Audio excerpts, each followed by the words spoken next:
The Graphic Histories Podcast. I got bit by a radioactive bug. I tried an experimental drug. Went up for a stroll on a gamma testing range. I found an enchanted hurricane. I made a serum that made me small. I modified the serum so it would make me tall. Radioactive isotope in my eyes. Dying alien helped me accessorize. I gained the proportion and strength of a spider. Now I'm invincible and I can fly. I lost my sight, my other senses were heightened. I'm gonna put on my pajamas and go fight crime. Hey there, and welcome to the Graphic Histories Podcast. My name is André and I'm your host. Big thanks to Ookla the Mock for our theme song, Superpowers. And Ookla the Mock has a Kickstarter out right now, which is funding for a vinyl LP release of their album. I don't know, was their last album or the one before, called Versus Evil, Ookla the Mock Versus Evil, which is an excellent album. I'm a big fan of it, and I'm a big fan of vinyl, so you better believe I kickstarted that to support our excellent theme song creators. They also have a side EP called Nerdvana that comes out with it as well, depending on what level you select. I definitely suggest selecting the one that gives you, if you like vinyl, that gives you both. There also is some options to get their entire discography in a USB, CDs, tapes, that sort of thing as well. But if you're a vinyl collector like me, Ookla the Mock vs. Evil on vinyl is a real treat. So I'm very much looking forward to them hitting their funding goal and me receiving that, hopefully sooner than later. I don't remember exactly when it's supposed to ship. How was your holiday? Was it good? Did Santa visit you, bring you some treats, some presents? I had a really good holiday, spent it with family and friends. My wife got me a Snuggie, which my cat likes more than more than I do. I actually enjoy it too. It's kind of a gag gift, but my cat has a tendency of sleeping on my lap when I watch movies or play video games. So she thought perhaps this would prevent some of the fur transfer that comes when he does that, which is pretty much nightly. And it does. He also likes the warm space to sleep on me, although I get warm quite easily, so it's a double-edged sword. Speaking of the cat, he's here with me now, getting petted, because every time I'm doing something that involves my full attention, he needs to be here. Isn't that right, Lebowski? Yes, got some excellent painted picture of the fawn from Pan's Labyrinth. I received the game. Oh my God, my brain just stopped working. Fireball Island, I believe it's called, which is a kind of a reprint of an old 80s game, which is really fun. Got nice video game. I got some movies. I got books. I got all kinds of great stuff. Alcohol, all the good stuff. So, yes, it was a great holiday, and I very much enjoyed it, and I'm very happy to be back here with you. Today's guest is Canadian legend Richard Cumley, co-creator of Captain Canuck. Now, I have to give a big thanks to longtime listener and one-time guest Tony White for making the introduction, as he is involved with Chapterhouse, who is currently in charge of the IP for Captain Canuck. And it was a cool conversation. I mean, Richard is a legend, and it was a real honor to get a chance to talk to him, because he did create Captain Canuck in the mid-'70s, one of the biggest independent comics to come out of Canada, and creating an icon that is deeply Canadian in a world that was pretty much all American superheroes at the time. I don't believe Wolverine was around yet, and Alpha Flight certainly wasn't, and we talk about that in the conversation. But he created something that was ours, that belonged to the Great White North, that was created here by a Canadian, distributed from here, and sent all across North America. And I don't know if Europe was mentioned, maybe Europe. But yeah, it was an amazing conversation. Richard was super kind and great with his time, and we had a very fun chat. So, in other news, I finished Hawkeye, which is fantastic. If you haven't watched Hawkeye on Disney+, it's a real treat. Nice to see the Marvel Cinematic Universe kind of taking time from the big stories to do some street-level stuff with Hawkeye, and introducing Kate Bishop and the Swordsman and some of those fun little side characters, the Tracksuit Mafia, as well as a few surprises along the way. Echo is featured in it, which isn't a surprise, but there are some other surprises related around Echo, which are very cool, and I'm excited to see where they go with it. I also saw the new Spider-Man movie, which is freaking fantastic. I cannot tell you how much I love this movie without spoiling it. All I can say is it is a true love letter to Spider-Man cinema. All aspects of it sort of wraps up stuff that was left hanging by other series' ending, and it really does act as a true sort of celebration of all the Spider-Man films that came before it, and kind of acts as, you know, the MCU's version of Spider-Man's sort of origin story in a way. I mean, the other movies sort of do include aspects of, you know, his coming of age, but this one sort of gives him the motivation and sort of puts him in place to be sort of the Spider-Man we're all more familiar with. I know the one I'm more familiar with, and it was a roundabout way of getting there, but I really enjoyed it, man. It's a super, super amazing story, and I can't talk about it enough. And I wish Marvel would pay me for this glowing recommendation, but they're not. I just really like the film, and I think you will as well, especially if you like the general Marvel cinematic output, and if you like Spider-Man, I think there's a little bit of everything for everybody, and it's very, very, very, very good. But enough of that, enough of listening to me prattle on about a billion-dollar movie. Let us get into our discussion with Canadian icon, Richard Cumley.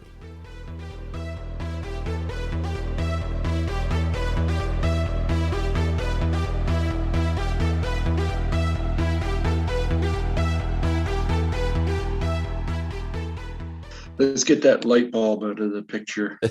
No problem at all. Good to see you. Good to see you. And thanks for coming. Where are you? Now, where are you again? Nova Scotia. Oh, Nova, yes. Yeah, right around the center Nova area. Scotia. You know the area at all, or? I've been to Halifax 3 times in my life. Mm-hmm. The very first time, I walked off a boat as sick as a dog because we had just immigrated from England. Right. I don't remember. My mother said I was seasick all the way across. So you were only like 3, right, or something? When yeah, you yeah. So and yeah, and then I've been back twice for the Comic-Con there. So, no, HalCon, yeah, HalCon, and I think it was on my last visit. I did visit Pier 21. Yes. And they showed us where we were signed in. They gave me a picture of the boat that we came across on. And I'll tell you, it's not an impressive boat. It's like, whoa, this, you know, it's like a World War I battleship that had been converted to a, you know, passenger ship, you know, that kind of thing. Or that's super cool that you could go there and actually trace your lineage. Like, I know Pier 21 does that for a lot of people that come from immigrant families. My background's mostly French, so I'm not quite sure if it would be in the same place. But yeah, no, it's super neat that you could have done that. So you moved here when you were like 3. What year was that? 1953. I wasn't 3 yet. I born in 50, came here in 53, and we immediately, my parents immediately went by train to Toronto. Where were they coming from in England? Well, my mother was originally from London. My father was originally from Gloucestershire. Okay. I was born in Oxford. They were living in a nearby village called Horton cum Studley. So what? I don't remember any of it. What brought them here? Just a different life? Well, a lot of things, I think. I mean, there was still rationing in England until 1955. Mm-hmm. It was a tough place to be. You know, still a lot of reconstruction after World War II, still going on. 8 years after the war is over, there's still a lot of stuff that needs to be fixed, and you know, and it was just economically it was tough too. But I think my parents' dream was to own their own farm. Mm-hmm.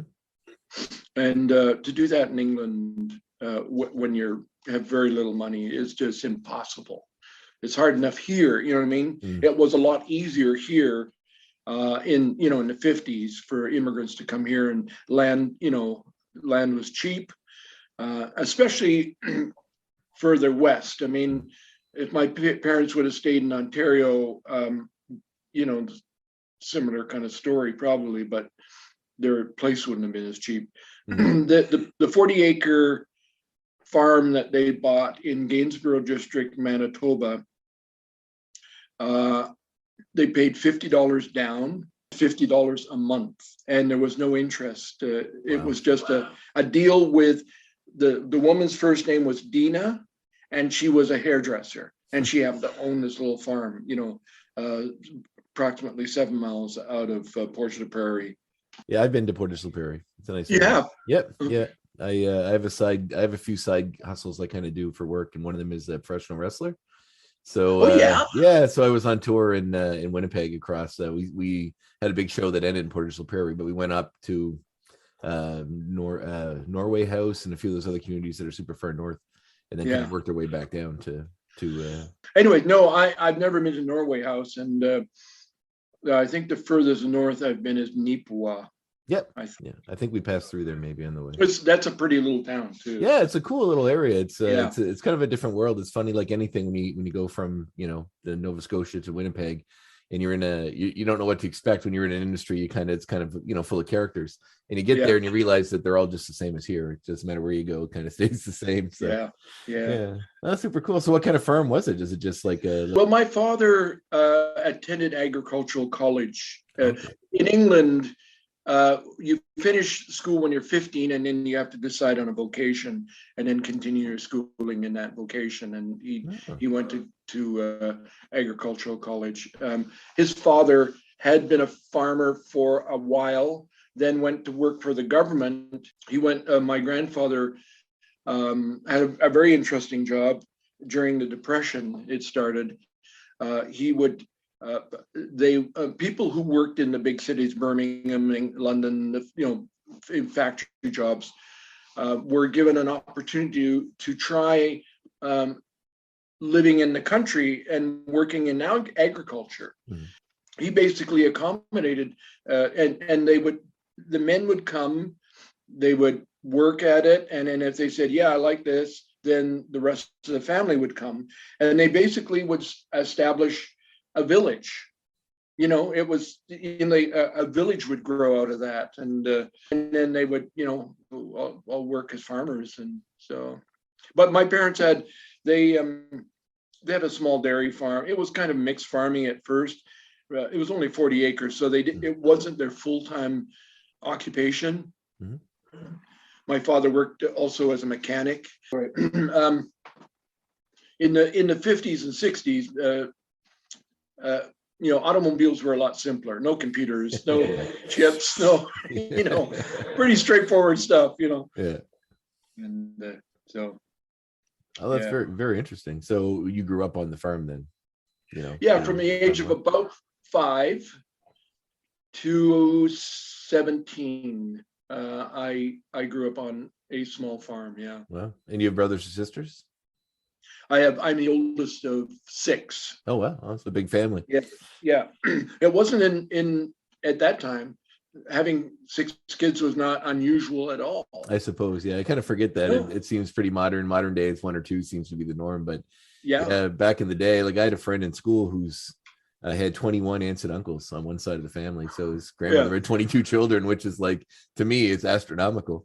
Yeah, even by those standards, even back then, that would have been big. Yeah. My wife is also the oldest of 6 children. Oh wow. Her parents came to Canada around the same time as my parents, but they came from Germany. Oh wow. So yeah. Oh.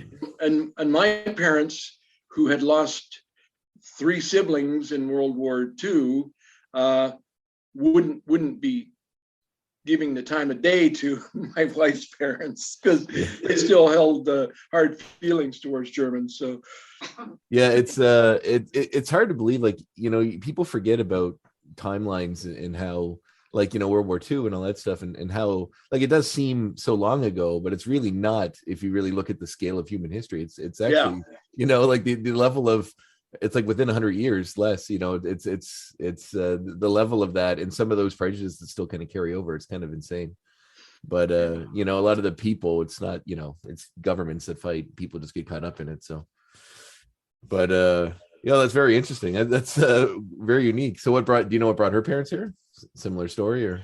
Yeah, a lot of immigrants came to Canada after World War II. I mean, a lot of it had to do with the fact that there's an awful lot it was pretty tough living in those countries after the war was over. Well, Germany especially, I'd imagine. Yeah, just a lot of poverty, a lot just rubble everywhere, and unemployment and rationing and shortage of food. I mean, that continued on for years, and in many European countries after the war was over. After, when you said you're up to 17 is when you're at the farm, is that when school took in, like when you went off to college, or? No, so while I was in school, probably around the age of 12, I taught myself how to do hand lettering for signs. So through my earlier teens, I would make money sign painting. And, show cards, what we call show cards, and all kinds of stuff that would be for interior use and mostly interior signage. And then the odd time I would do exterior signs. And when I went to Winnipeg for about 4 months, 3-4 months, I worked doing signs in a sign shop. That's cool. When I was looking up your kind of story a little bit before we did this, my regular job is I'm a graphic designer and I work for a sign company. Yeah. So I like the old school sign painting stuff is very interesting to me because it's so far behind what we do now. But you look at some of those old signs like people bring in, or they just have around the shop from back in the day, and they're super cool. Like there's a real art to being able to like, even with like comic book lettering and all that sort of stuff, to really like make good typography like by hand. It's tough. Yeah. It was really tough, especially with the tools you had back in the day. Yeah. I mean, obviously no computers back then, and and there's very, very few people left who can do the hand lettering anymore. It's a very specialized trade, it seems to be, to actually hand letter signs. Yes. And because most of it's done, with vinyl, but of course the vinyl signs don't last all that long. You know what I mean? Yeah, it depends. They don't weather the sun and the wind and as well. I mean, 20 odd years ago, I did a sign for our mechanic. It was like a 4x8.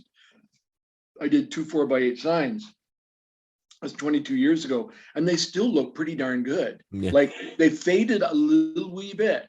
Yep. But they're still fine, But yeah, you're using real paints, and it's a whole, you're right. The level of quality to that work does stand through, especially like my old instructor in school. He does hand painted signs, still, like a sort of a side gig, but he he does the carved signs and all that sort of stuff too. And the end result of some of them are gorgeous. It's just a lot of people don't want to spend the time or money to wait for them to get done, or to actually pay for something that's going to last for 20 years.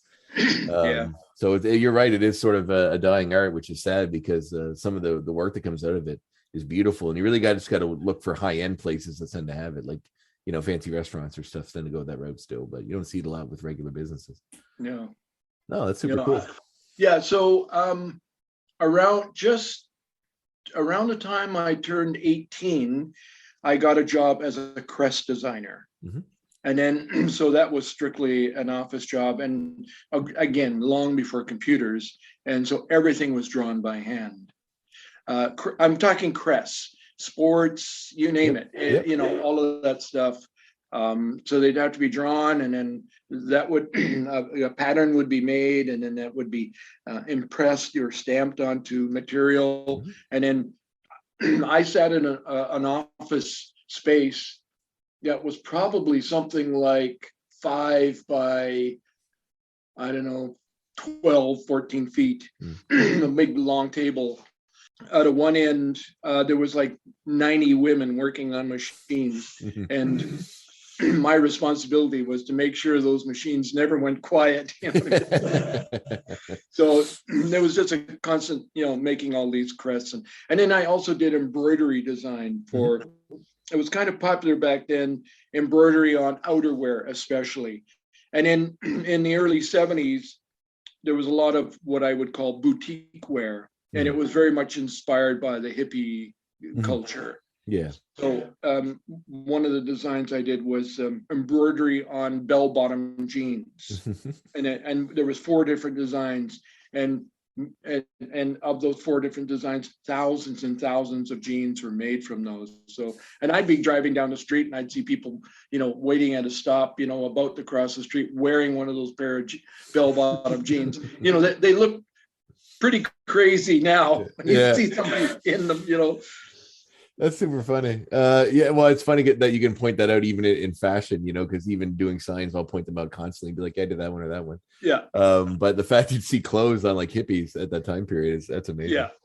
So you didn't go to school for that? You just like you self-taught with the hand painting and then got into work with the embroidery, the crest design? Yeah. Wow, that's super cool. Yeah. I mean, with crest design, it really, you know, you're just drawing very simple pictures. Mhm. There's very little detail in these drawings. You know what I mean? It's a hockey player, it's a baseball player, it's whatever, you know, mostly very simple outlines. And, you know, that there was what we called Swiss embroidery. It was a little more intricate. And, you know, sometimes there would be layers and stuff like that. But typically they were fairly simple drawings. And, you did the drawing, and from that you made a pattern from it. And I actually came up with a way of making it, of being able to transfer the image onto cloth, often felt, that worked a little better than the other method. Was we had a little machine that had a needle, like, you know, and can't remember what it was called. You'd be hard pressed to find one nowadays, but and I would just trace my lines with this little, I don't even know what to call it. You know what I mean? Yeah. Just puncturing device.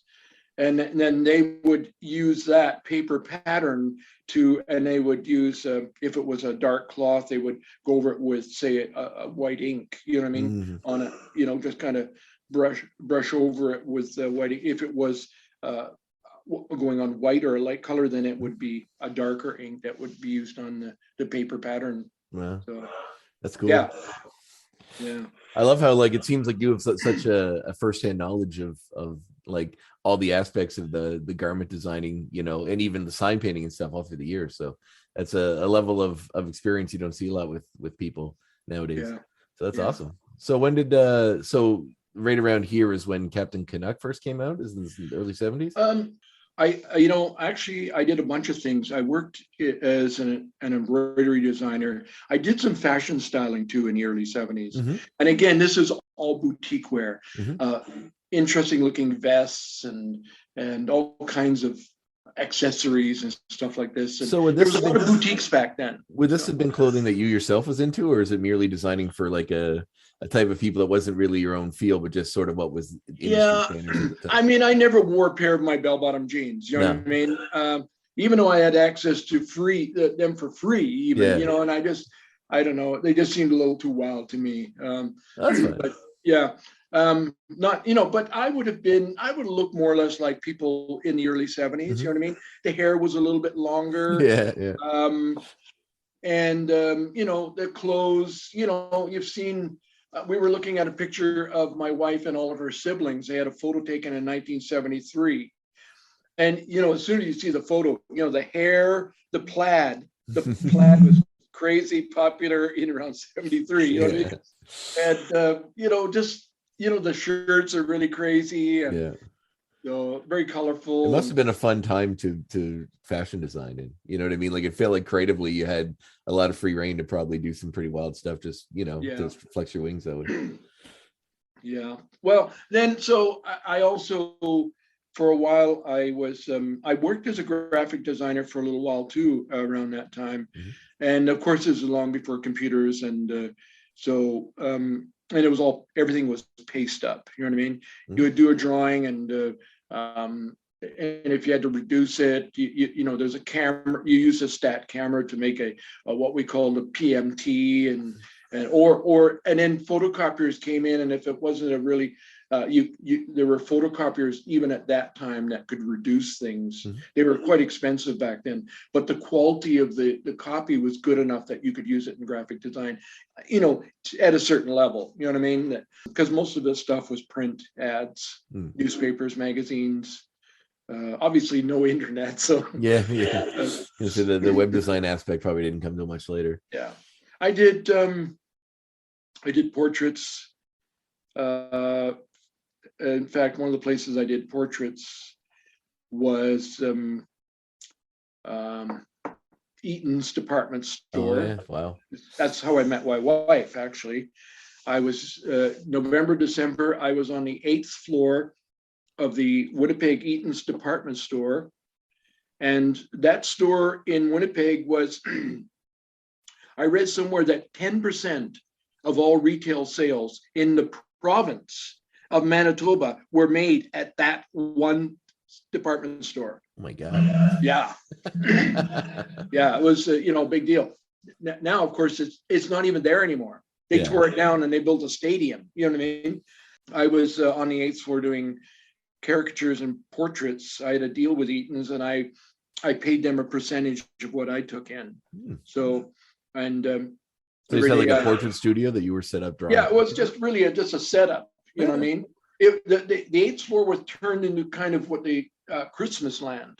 Okay. So it's all decorated, and there was some retailing going up there too. But that's where they had kind of special things like me doing portraits, for example. Oh, very cool. So yeah, I used to walk past Evelyn's desk every day. She worked in human resources, and I didn't get to meet her until she came over and asked me to do a portrait of one of her friends from a photograph, and I think it was for a Christmas gift or something. So that's how we met. But and I told her, and I really do feel this way, that one day I'm walking in, going to hang up my coat, and I could swear there was a light shining down. Now, it might have been a pot light in the ceiling that I hadn't noticed before, but I didn't look up. I looked, just anyway. So hey, it doesn't matter where the light comes from. The fact that it was there. It's nice. It did its job. That's right. It did its job. It's fate. Yeah. Oh, that's very sweet. So no, it was in 1972. I met Ron Leishman. Mm-hmm. It was either late 71 or early 72. I'm a little foggy on exactly when we met. Ron was a cartoonist, and we became friends very quickly. This was shortly after I joined the Church of Jesus Christ of Latter-day Saints. Mm-hmm. Ron was already a member, and he had gone to the same. I had taken the first term of advertising art at Red River College in Winnipeg. And it was a new college, a newer college, I think, back then. He had taken the same course. And in fact, I had actually seen him, he was in another room. I think it was a year ahead of me. It was only a 2-year course. I ended up only taking the first term, so I was only there for 5 months. And I went back to work. I went back to work as a clothing designer. Actually, I was given some opportunities, and I just kind of felt I'd learned enough at the school. We did life drawing, we did photography, both that were really good, courses for me to have taken. So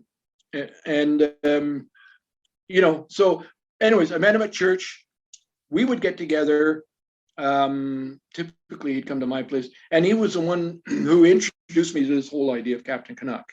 He said, there should be a Canadian superhero in a Canadian superhero comic book series. And we talked about that a number of times. He came up with a sketch. And in fact, I'm going to show you the very first sketch. Well, this is actually my rendition of the first sketch. There. Okay. This is the Captain Canuck coloring book from 2012. So can you see this drawing right here? Oh, yeah. So that's very similar to the drawing that Ron Leishman did. Wow. And I went over his drawing. He was very cartoony, and I felt he exaggerated some things too much. So I had to tone down a few things and etc. We had considered either Captain Canada or Captain Canuck.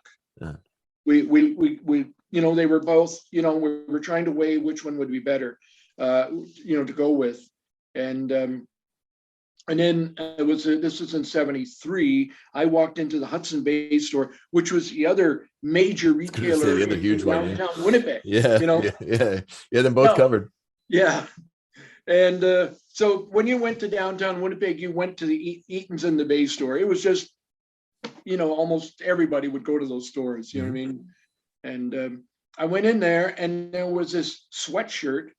It had a Superman drawing on it, a really old Superman drawing. They had removed the S from the chest. It was a total ripoff. Yeah. And they had put underneath Captain Canada.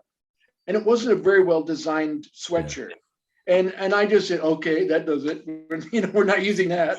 And in fact, there were 3 other Captain Canadas that I found. One was a goofy kind of strip, mostly in university papers. And this guy, who called himself Captain Canada, had moose horns.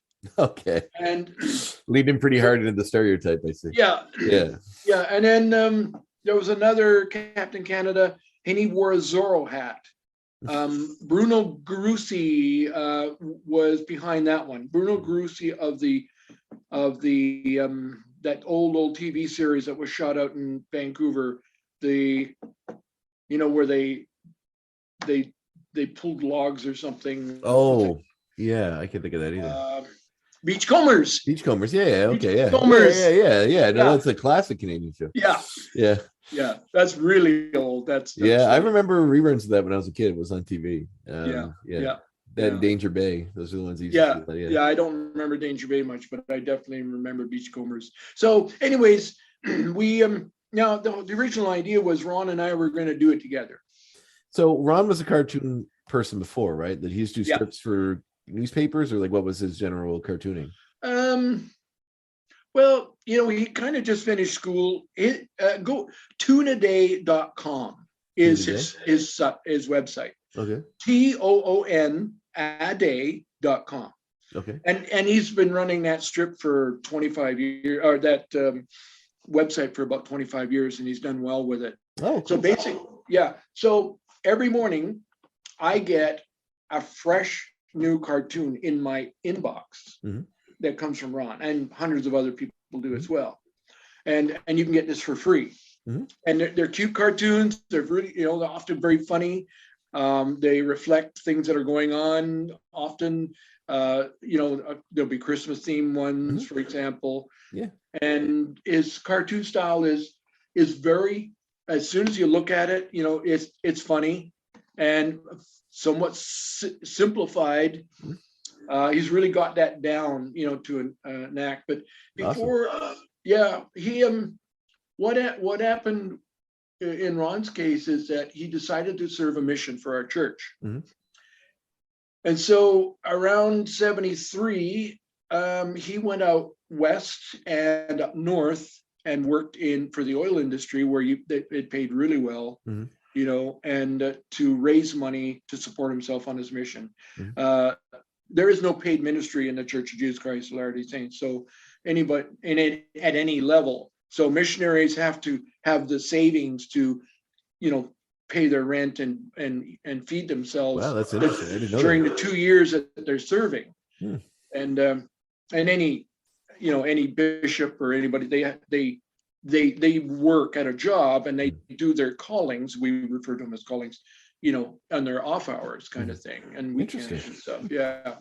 So anyways, Ron, and I totally support him in that, but it meant that, I didn't know for sure I was going to go ahead with it, but I knew if I was going to go ahead with it, I was going to be doing it alone. So, and I had no story, nothing at that point. All we had was an idea. We wanted to do a Canadian comic book series about a Canadian superhero, our own superhero kind of so thing. Like at that time period when you would have come up, when you and Ron would have come up with the idea and kind of started putting the groundwork down, like that period in comics in general, it was mostly like Superman, Avengers, early stuff. Spider-Man, I guess, was still going. So all those like classic sort of early books. Would Marvel wouldn't have done Alpha Flight yet, would they have? No. Yeah, Alpha Flight came long after Captain Canuck.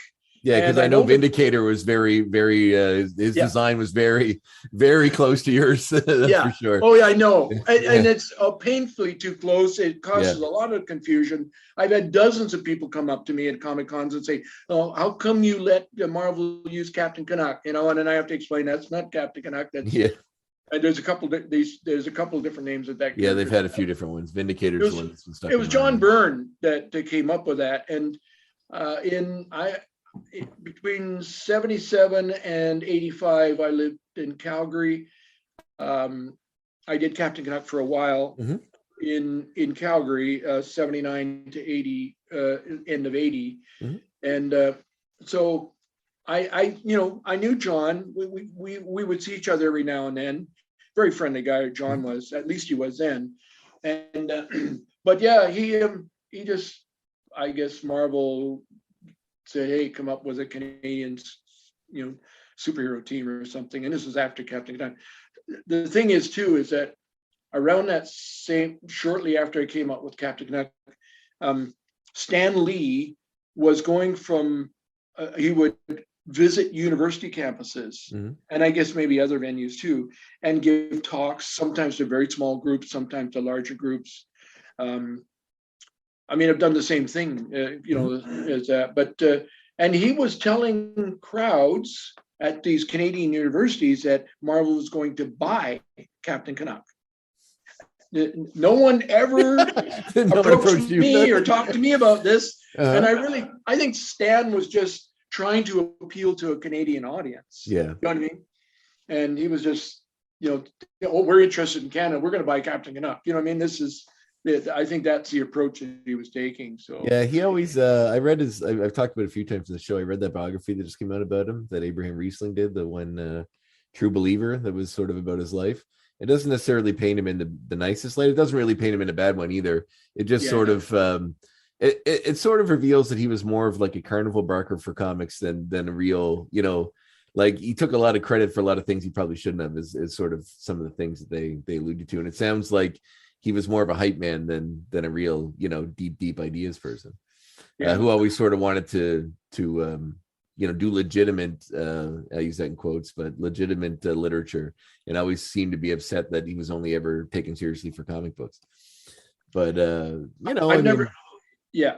it's just sort of how it seemed to go. So it makes sense that he would probably try to generate interest by saying things like that on the circuit. Yeah. I haven't read anything about Stan Lee. I was in his office years ago. Did you try to buy Captain Canuck?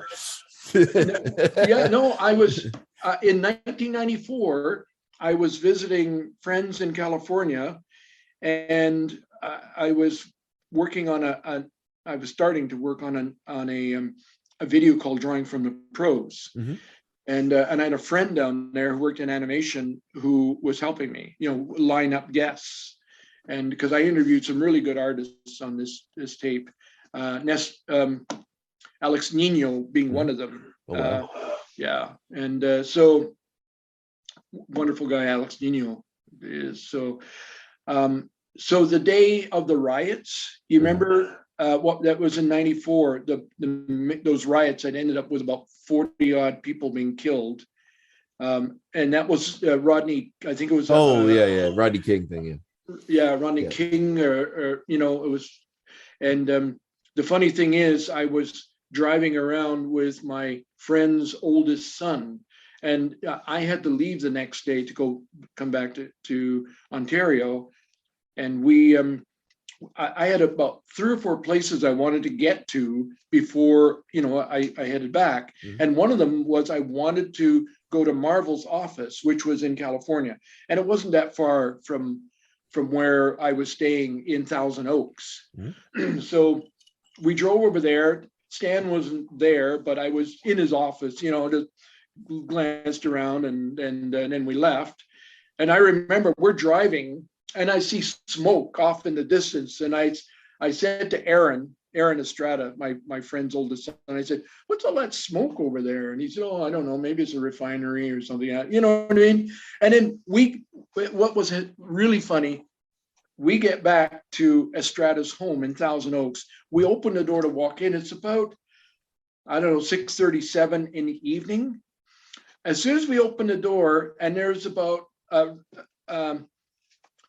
Rick Estrada, also an artist. Rick Estrada, that's a name. He worked in comics for years too.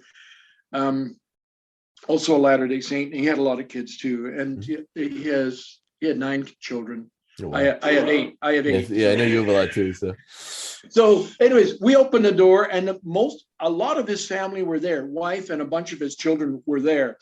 And as soon as we opened the door, their mouths dropped open, and they were staring at us too. Just staring at us like we were some kind of a ghost or something. and we're kind of looking back at them, and why are they looking at us like this? And then they blurted out, "Don't you know there's riots? And they were worried about us. Oh, wow. They were really worried because one of the areas that I wanted to go to is where these cheap electronic stores were. Mm-hmm. But I didn't have time. We didn't go there. And apparently that was one of the hardest hit areas regarding the riot. Oh, wow. So, yeah. It's a good thing you spent so much time at the Marble office. You didn't Yeah. you didn't make it to there. Yeah.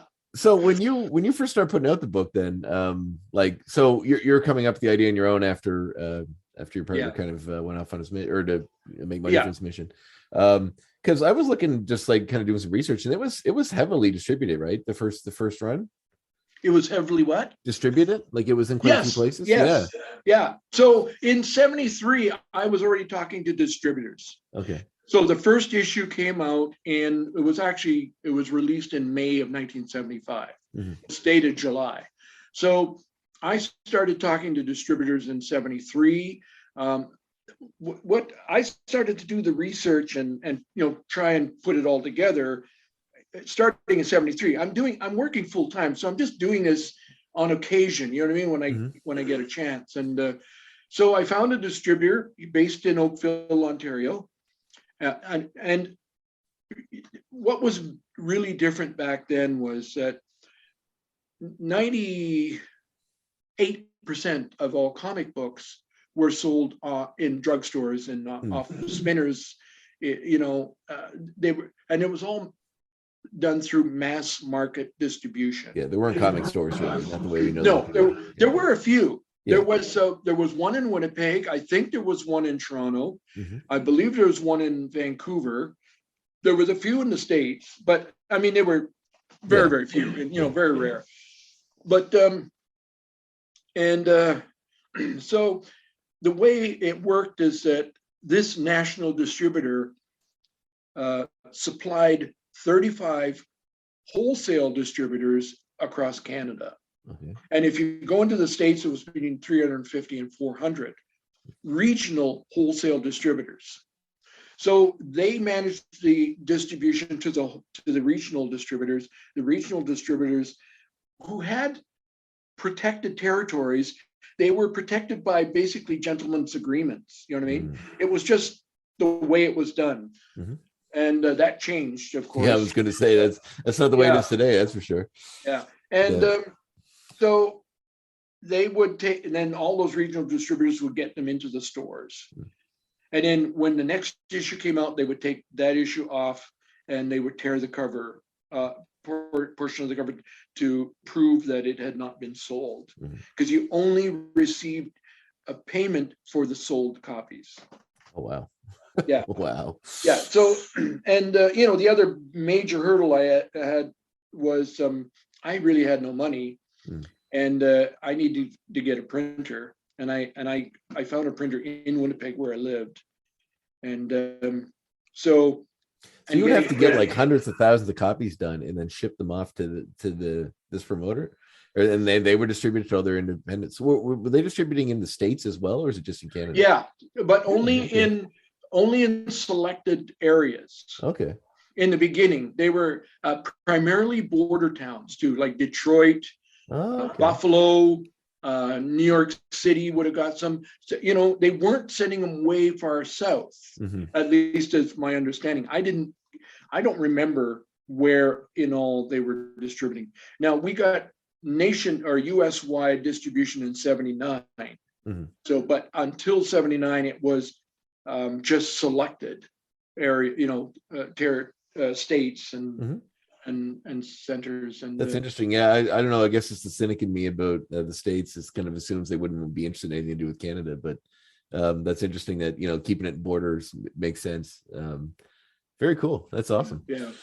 Yeah. So the first runs were all 200,000 copies each. Wow. Yeah. And now I started to sell. I probably sold 10,000 copies directly to. There was a store in Winnipeg, and he bought Doug Salippa. I don't know if that's a name you recognize, but he has a store in Winnipeg. He's one of the very, very first comic book stores in Canada. Wow. Doug Salippa, and and then there was a Phil Suling in New York City. Phil Suling, he was actually in Brooklyn, and I went to see him in, I don't know, 76 or something like that. I still remember it fondly, taking the subway, going up the street level, walking behind two kids who had this thick Brooklyn accent. I mean, it's just, and then going to see Phil with a thick Brooklyn accent. I mean, it was like, their accents were so thick. I mean, there was words I had to, what did he say? But anyway, so no, I know Phil bought, even issue number 1, he bought, I know, 5,000 copies or something like that. That's amazing. Which, yeah. So, but, and that was in the very, very, very early. Phil Suling is one of the first people to do direct sales. This must have made some waves in the market, because, like, I mean, at this point, it's really only Marvel and DC, right? Like, independent comics weren't really at a level that was that big, were they? Like, there wasn't Ninja Turtles or any of that stuff that sort of blew the market open yet. No, so, they came a lot later. Yeah, a lot later, like mid 80s. So yeah, mid 80s. So were there a lot of waves? Like, was there interest from the other companies, or did Marvel and DC not pay any attention to you because you were your own thing, or? Well, interestingly, in around 73, I did 4 pages of Captain Canuck, and there was really no story there. Just, Captain Canuck changing from street clothes into his costume and catching somebody or something. It was like 4 pages. Like I said, no story. I sent that to Harlequin because, when I did my research, there was nobody doing anything with comic books in Canada. At that time that I could find. Now, remember, I'm in Winnipeg, so there might have been something going on in Toronto that I wasn't aware of. And it turns out there was that magazine. I've forgotten the name of it. It's just slipped my mind. But there was a magazine that had some comic strips in it, and it was magazine format. Yeah, I feel like I should know this too. I can't remember the name of it. It only went for a couple of issues, but and I didn't learn about them till later, kind of thing. And I have actually met the guys that were responsible for that magazine. More recent times. When I say recent, I'm saying last 20 years or so. That's especially when connect on that level. And of course, they were distributed through the same methods as I was, and so. Okay, where was I? Sorry. Oh, that's all right. Distributing, basically, like if you had made. Oh yeah, distribution. Yeah. Yeah, if you got the attention of the big guys, and you were doing that. Yeah. Well, here's a couple of interesting things that happened after. So one of the things I learned, and not all that terribly long ago, I learned that Captain Canuck at the time was the only independent full-color comic book being published. There were little fanzines and stuff in different places, but they were very, very small distribution, and they were black and white and typically photocopied and that kind of thing. So Captain Canuck was the only one that was in the same realm as Marvel and DC, a full color, professionally done comic book series that was sold in all the same locations as Marvel and DC comics were sold. Now there was Charlton back then too. So Charlton, was quite a small player in comparison, but they had a few titles that were later resurrected. And yeah, because Ditko did a lot of work with them, right? Yeah, and that was and I know DC folded them, like bought it out eventually. But it's interesting about that series because there's so many like characters that have kind of stuck in popular culture with like the Question and Blue Beetle and all those characters. And then, to come on and like, I know Alan Moore, when he did Watchmen, originally he wanted to use those characters, but there's some kind of rights issue at the time that DC couldn't use them or something. So that he made up his own versions. So that's interesting, around the same time period. So, yeah. Cool. No, so I was publishing out of Winnipeg, of course. Mm-hmm. I didn't actually start writing Captain Canuck until very late 74. Mm-hmm.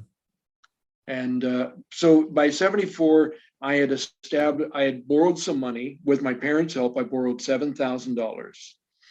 I rented office space. I got credit with a printer. I started working with a printer, and the big question was how we were going to do the coloring. Mm-hmm. And I phoned the same company that did the coloring for Marvel and DC, and they did it quite inexpensively. It was actually the coloring was done by it was almost entirely housewives who did it. This is a side gig, you know what I mean, to make extra money. And some of them did it full time. Yeah. And they made photo masks is what they did, is the process they did back then. It was a very limited palette and no gradated tones, you know what I mean? And so with the help of Jack, can't remember his last name, but he worked at what they referred to as an engravers that did color separations. Back then, it was all done. The color separations, for printing, was all done with these very big stat cameras, which they use color filters to, establish your negative for your black, your yellow, your magenta, and your cyan blue. So we experimented with a bunch of different approaches, and we actually came up with what we thought was the best solution. Was we did the artwork just like comics are always done, pencils and inks on white paper, basically the same size as everybody else was doing it. But then we would put a sheet of acetate over that line art, and with a brush, and we used a acrylic copolymer paint, the same paint that animators used, and that took some experimentation too. And so we colored, we could see all the line work, so we were just coloring within the lines. But the nice thing was we could add gradation. We could do our palette was limitless. Wow. And so that was one of the things that kind of stood out. And other publishers used that method too later on. And then, of course, Photoshop and the computers came along, and that's how everything is done now. But so the other thing that came out of that was all comic books at that time in 1975 were 25 cents. Mm-hmm. There wasn't a single comic book that wasn't, 25-cent price. And because I had added some pages, and some of those pages were better stock, they were a coated stock, and even my newsprint was a higher grade, and it was all heat. It was web press, but it was heated web press printed. Mm-hmm. The difference is cold web. It's just printed through a web machine, and that's what newspapers use. It's continuous printing, and it's done off of huge, monstrous rolls. Yeah, those big sheets. Yeah. Yeah, and then the press just keeps on going. And what the roll just starts to run down, they position the next one, which just takes right over. You know what I mean? Mm-hmm. And but they were using a heated web press, and so what that did was and it's still in use today. I think I'm pretty sure. So when after the four colors go on, they make printing plates from the negatives. Those plates are put on the drums, and that's what the paper rolls through. They're inked, of course, and so the four color printing comes through, and it goes through a tunnel where they've got heaters. It's quite hot in there too. You couldn't go in there, and what that did is it made the color brighter, and it gave kind of a gloss finish to the inks. So it looked much better than typical web printing. Wow. And but it costs a bit more. And so I had a 35-cent cover price rather than a 25-cent cover price. Well, Marvel and DC, when they saw how well Captain Canuck sold, and they said, well, obviously, the cover price isn't a barrier. So they immediately everybody increased their prices to 35 cents. Without changing the process? They just kept it the same, but changed the... No, the same printers. The printers they were using, we eventually used. And that was World Color Press. And they had a large plant in Illinois.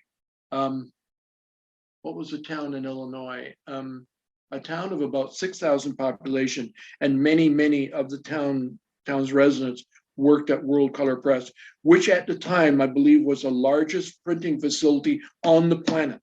Wow!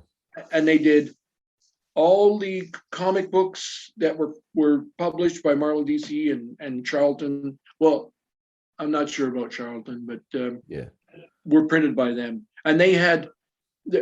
We got a kind of a brochure about World Color Press's printing plant, and it was inconceivable how huge it was.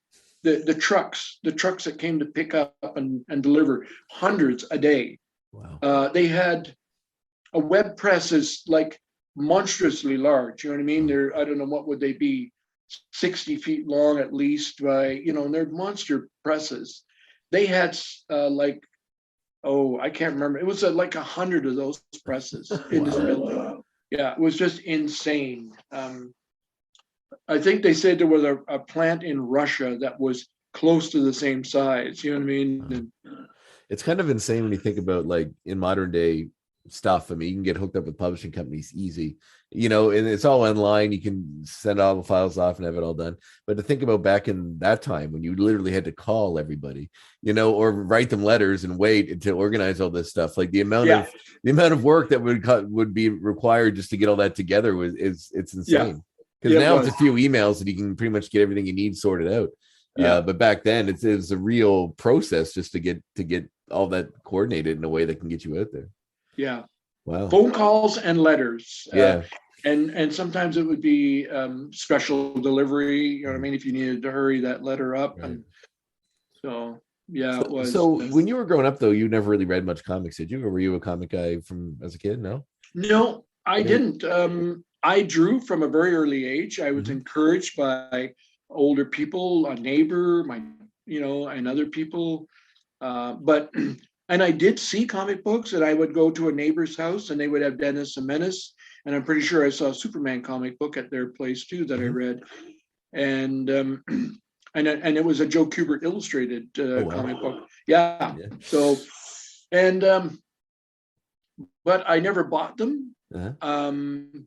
I don't know why. I was interested in drawing. I was sort of interested in them, but just not enough to, to look at them. But when I decided I was going to do Captain Canuck, suddenly I started looking at comic books seriously. Yeah.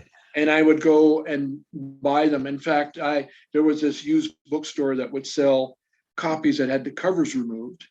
They'd have somehow gotten access to these, for free, probably. The full circle. And we're selling them for a nickel or something like that back then. I'm talking 73, when a nickel bought something, Yeah, I don't know what you're getting now. Yeah.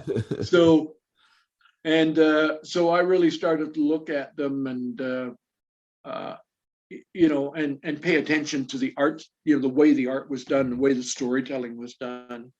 I mean, that was my schooling for comics. And was there any inspiration you took mostly? Like, was there any creators at the time that you were mostly keen on? That Joe Kubert was one of them. I always liked Kubert. There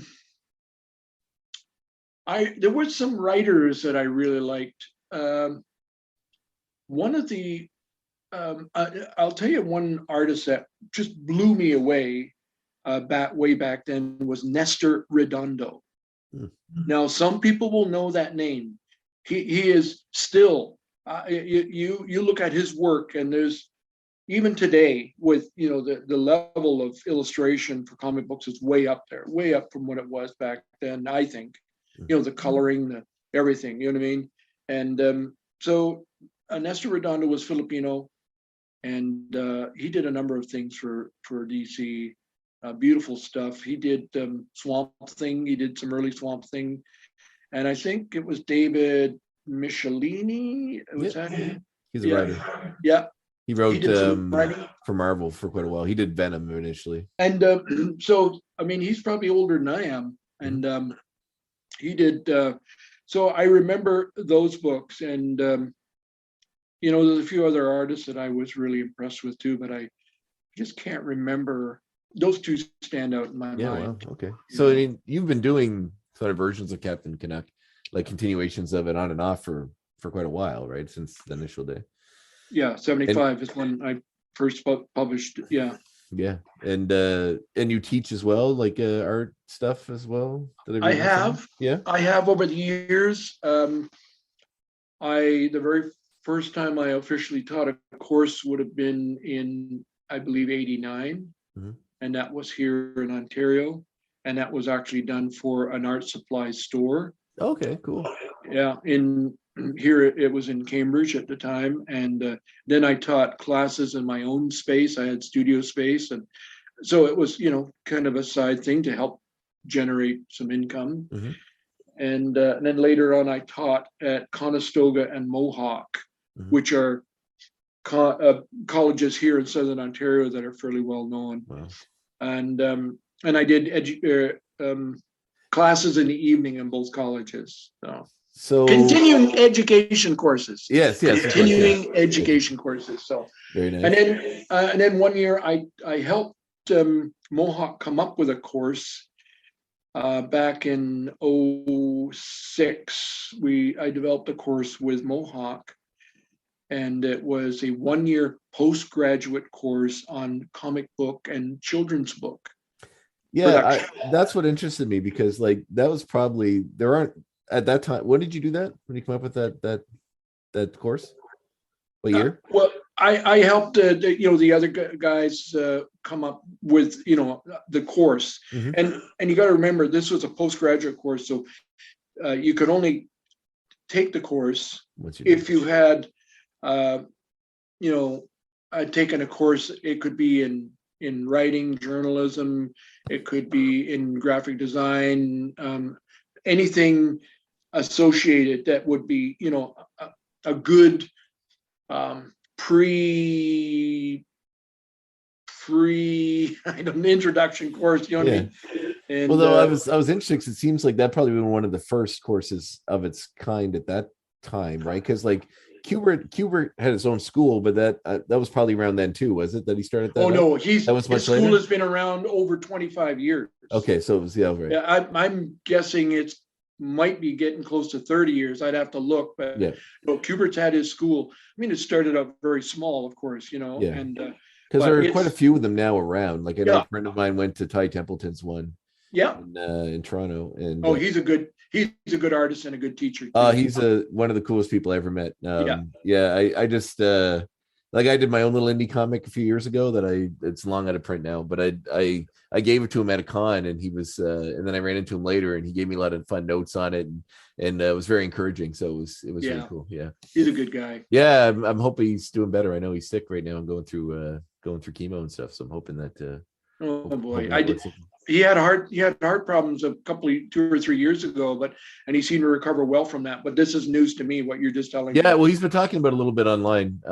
Just I think it's colon cancer, maybe. But so it's something like that, or prostate. So, but it sounds like things are going well. He's pretty optimistic. He's posting a lot online about it. Prostate cancer is one of the more curable cancers of them all, if you catch it soon enough. Catch it early, yeah. And I think they did. I think it was. Yeah. I think he said something along the lines of, if you don't feel right, go get it checked. Like don't wait, because that's what kills you if you wait. But and I think his wife might be going through something as well. It sounds like the two of them are also. Oh my goodness. Yeah, I think they're. Oh boy. I know it seems like it's been a rough go for him, but. I've always loved his work as a writer and as an artist. Like even the incidental stuff he's done for Marvel has been some of the funnest books I've ever read, especially Spider-Man work. But no, super cool. So yeah, no, I was just interested in that the coursework, but especially just, I guess, because we'll get to Chapterhouse, I guess, which is coming up, but just the fact that you created, I mean, co-created something that's been an enduring, as far as comics go, an enduring, like Canadians don't have a lot that we can point at in comics and say, we have creators, writers, artists and stuff, but mostly they cut their teeth in writing stuff for Marvel, DC. It takes place in the States, and there's very few Canadian comics you can point at and say, that's by Canadians for Canadians, made right here. So I mean, Captain Canuck's been an enduring one. I mean, I remember when they put out stamps, for Captain Canuck and all that sort of stuff, the commemorative ones. So like all that stuff, I find do you have some there? Yeah. Have you seen the coin? No, that's awesome. That came out in 2018. It's sold out. The Mint released them in May of 2018, and they sold out.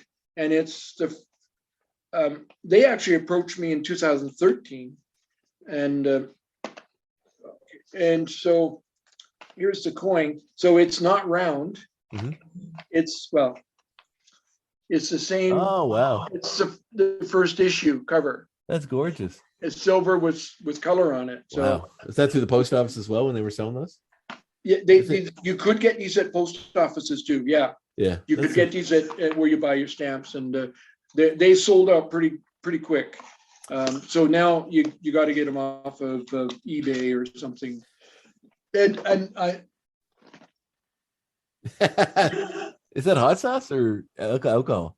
No. Oh, it's maple syrup. Oh, yes, Maple syrup, yes. That's incredibly Canadian. There will never be Captain Canuck alcohol. I mean, that's fair. That's awesome. This is the bottle that you'll find mostly now. So where do you find, are those out like just online somewhere? Are those in stores or? You can buy them at you can get these at levgleason.com. Okay, cool. They sell this stuff. This has been in stores, especially those stores, those duty-free stores. Oh yes, they were very popular in duty-free stores. I know 5 years ago, something like that. Oh, makes sense. That's I have a friend who's a massive Captain Canuck fan, so I'll have to keep that in mind for a future gift for him. That would be great. So you've hold on to the rights for Captain Canuck since its creation, right? Like it's primarily yours. So when did Chapterhouse come into it? Well, I'm in the process of selling the rights to Chapterhouse, which is now Lev Gleason. Mm-hmm. So Fadia Kim, what he's done is he obtained he obtained intellectual properties of Lev Gleason Publishing that were created by Lev Gleason back in the 40s and 50s. Silver Streak, Crime Buster, the first Daredevil character. Came out of Lev Gleason's publishing. Oh, so because when Dynamite because back in the day, Dynamite Comics redid that Superpower series where they took a lot of those old characters and brought them back. Yeah. Like I remember the Daredevil one, and I'm trying to think of them all now. There's quite a few. They're really sort of they're public domain. Yeah, exactly. They're public domain characters, so Fatty acquired them, and he's doing stuff with those characters. I mean, they're obviously they're not the same as back when Lev Gleason was doing them, and there's costume changes and that kind of stuff. So that's why he changed the name of the company from Chapterhouse to Lev Gleason, and it's Lev Gleason Comic House. And one of the reasons he switched to calling the comic book line Comic House is it made more sense than Chapterhouse, which Chapterhouse, is more for prose kind of. Yeah, it sounds like a book distributor more than a comic book. Yeah. Well, it's cool because it seems like he has a love, or the company rather has a love for old Canadian properties. Like I've talked to Mark Shaneblum a little while ago, and he his characters over there, Northgard and Northgard, yep. Yeah, and yours as well. And I know they've done a huge relaunch with Captain Canuck over the past decade, maybe more actually. Now that I think about it, with the cartoon series and the newer comics. And I hear there's rumblings of a movie, perhaps, maybe sometime in the future. Well, yeah. Before we get into that, though, I just Yeah. want to make a comment regarding Mark Shaneblum, who is Oh, a dear friend, Yes, he mentioned very you with that. talented writer, Yeah. very talented writer. So he first wrote to me when he was 13 years old, after the first issue of Captain Canuck came out, and I could tell from his letters this is a very bright kid. Mhm. You know, and I knew that right from the very first letter, and and basically, eventually got to meet him, and became friends, and of course he's done a bunch of other stuff besides Northgard. Mhm. Oh my goodness, he's Anglo Man, which was Yes, sensational, stereotypical, yeah. Well, I find it interesting too, because his story, like we talked about his story as well, and his parents are both sort of survivors. Holocaust survivors. Yeah, Holocaust survivors. So Yeah. like the immigrant experience with some of the older generation of comic creators, it's very ingrained in what they've created when they've come here, or their families have come here and they've grown up here. And you can, like, especially in his story, like Northgard kind of goes into a lot of stuff with like racism and all these other things, like secret groups and issues that would be very important to someone that's family kind of came from that, and we talked a bit about it. So I find it interesting that the immigrant experience and the children of immigrants that come over seem to really pull them up by the bootstraps and really just do what it takes to get these projects out. That's awesome. No, he's super cool guy to talk to. Anyways, okay, so over the years, Captain Canuck has been published sporadically over the years. I mean, everybody's aware of that. 75 to end of 80 is when the first 15 issues were produced and published. I did the 4 issues of Captain Canuck Reborn in between 93 and 96. That's when I did the newspaper strip as well. Just for almost 2 years, I did a newspaper strip, but it just wasn't generating enough income to continue. So, and then it was licensed to 2 brothers in Manitoba who did the Unholy War series, Captain Canuck Unholy War. And that was 4 issues, and good writing. Riel Langlois did the writing on that. He's a school teacher in Manitoba. Do you find it hard to disconnect yourself from it in a way that lets somebody else write it? No, not too hard. I mean, he pitched me the whole idea. He sent me the script. I went through the script. I liked it. I asked for relatively few changes, and I was less keen about the artwork. His brother did the artwork for it. But just the style of art for the comic book, I didn't think was the right style. But he got better as the issues went along.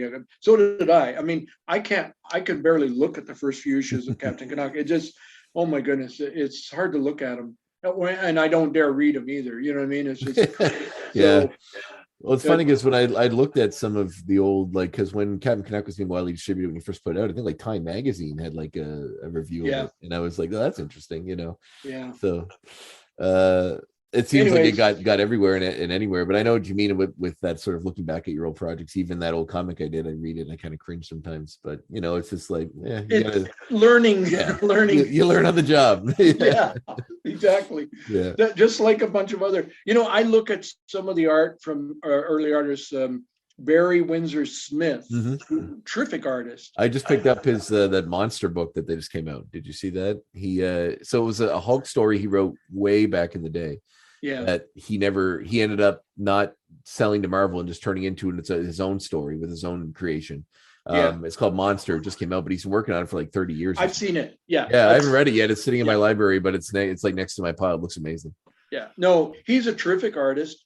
But if you look at his early art, he came over from England to work for Marvel, and he was kind of a rage back then. You know what I mean? He was pretty popular. But if you look at that art, you just say, "Whoa, this isn't all that good." You know what I mean? But it was a certain style he demonstrated, and of course he got better and better and better. He got so much better as he went along, and he does mostly fine art now.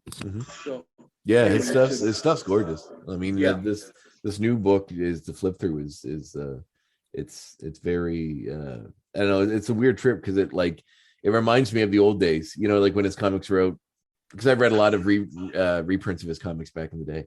So but it's so noirish in the style of this comic, like it's black and white, a lot of scratch shading and stuff, and it's really cool. So yeah. Anyway, so I'm just reviewing a bit of history here. Yeah. So I did a couple of issues of Captain Canuck Legacy, which is kind of sort of hanging, but it is going to be finished. Then, and over the first time I optioned Captain Canuck for television or anything was 97. And that was an 18 months option agreement, and nothing ever came of that.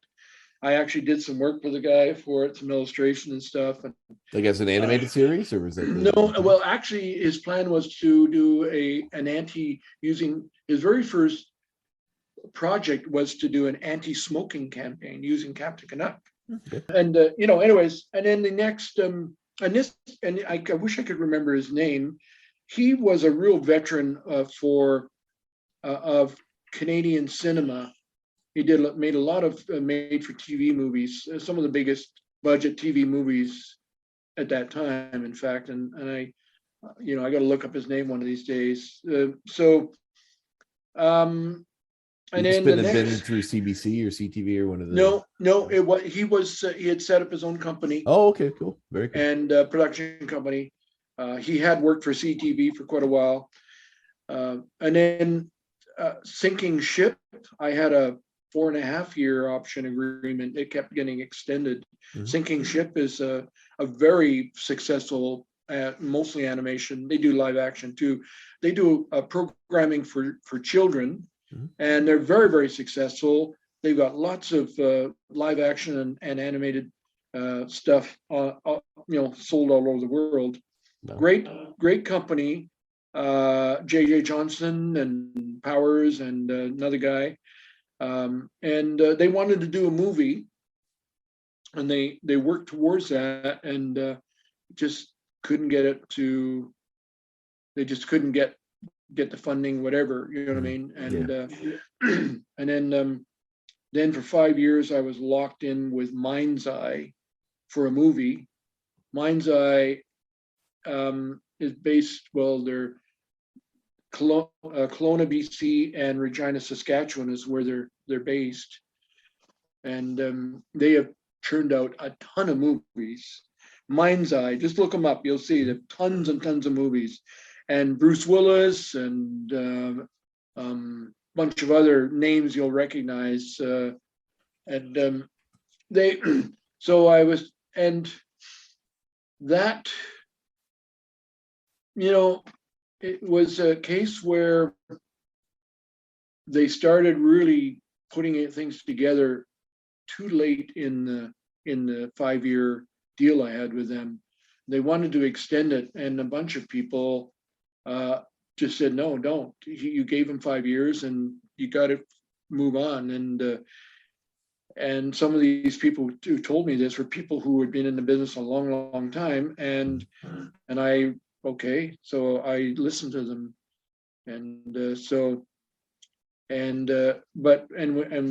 we've had discussions with lots of other people. So there is an animated series that's pretty far in development, mm-hmm. and it's aimed at a younger audience. But a live action TV series is what we're working on with, and we're starting to work on that with another company. And we'll see. It's such a long, drag out process. Like, it seems like in the modern day, though, like to do a superhero show, like one that could be fairly realistic, or not realistic, but like fairly true to the comic, and be like sensational with the budgets they have. Like back in the day, I mean, they had like Lois and Clark, and that was it. And even that was fairly tame by modern standards. But now with like Arrow and Flash and all those sort of shows, I mean, it seems like it's really doable. And, yeah, for sure. Yeah, it is. Yeah, and I would really love to see something that's deeply Canadian make its way into that market as well. With that's what made it a little bit harder for us, because it has to be sold into the American market, mm-hmm. and but we've got a pretty good fan base in the States. And we've come to realize even more recently that it's bigger than we realized it was. So, Captain you know, Canuck? yeah, Yeah. yeah. So, well, you know, I think that's becoming less and less of a barrier or a deterrent. You know what I mean? Because the people who put the funding together for projects like this, and it's always millions and millions of dollars, Yeah.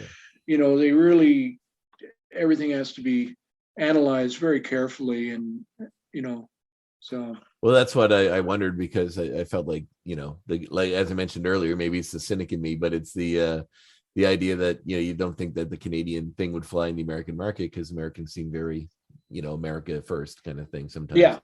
So, but the idea that there is a market down there is fantastic. And I feel like there are lots of Canadian projects that have sort of blown up in international markets as well, like Schitt's Creek, and, you know, those sort of Trailer Park Boys and Letterkenny and some of those shows that have sort of made it across the world and gotten a lot of attention. So I feel like there's room for Captain Canuck for sure.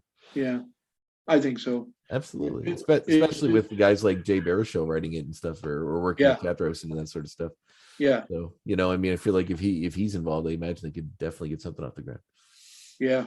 No, you're right. The company that we're talking to and going to be working with, they have worked with Jay before, and they're happy that Jay's part of the company. And Awesome.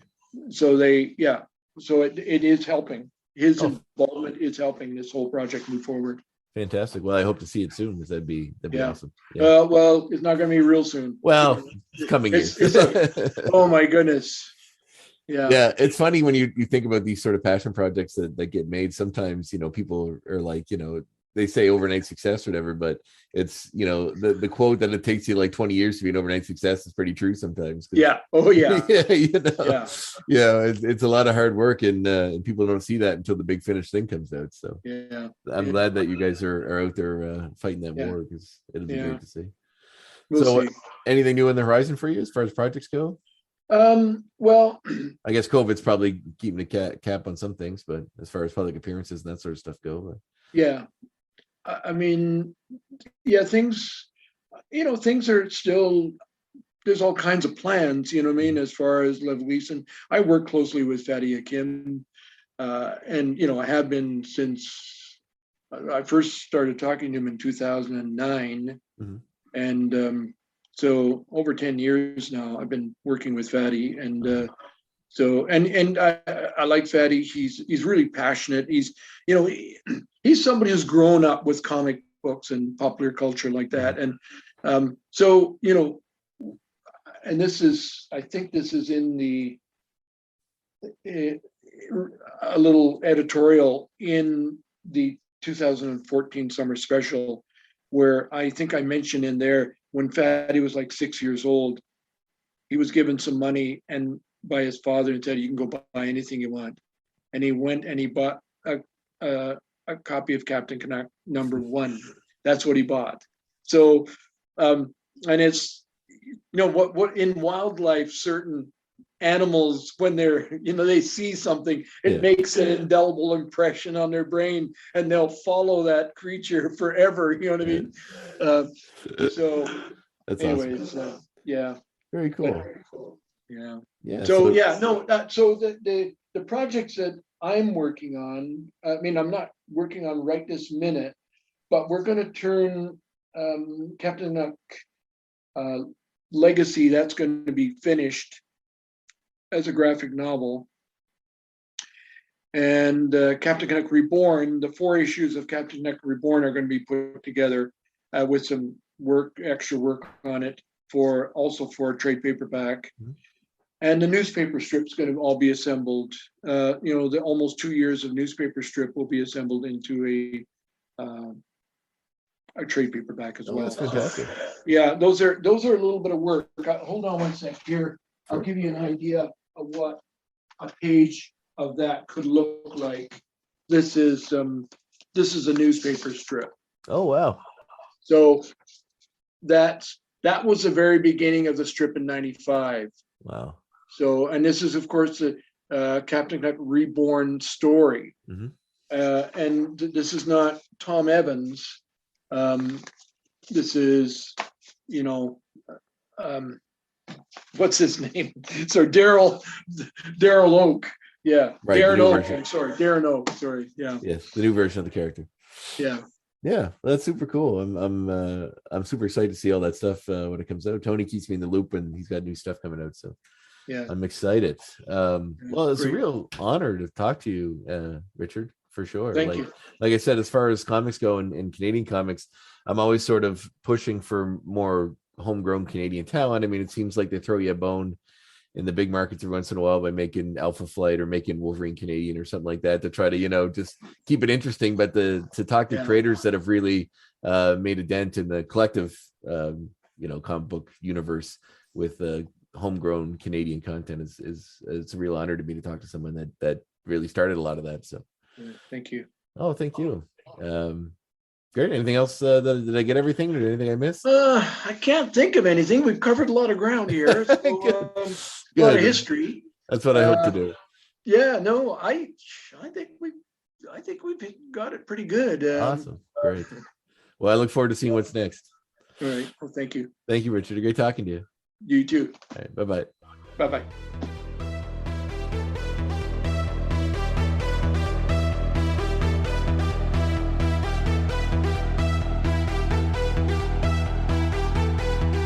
There it is, my conversation with Richard Cumley. I can't thank him enough for his time. He's very gracious with that, and also the information he shared.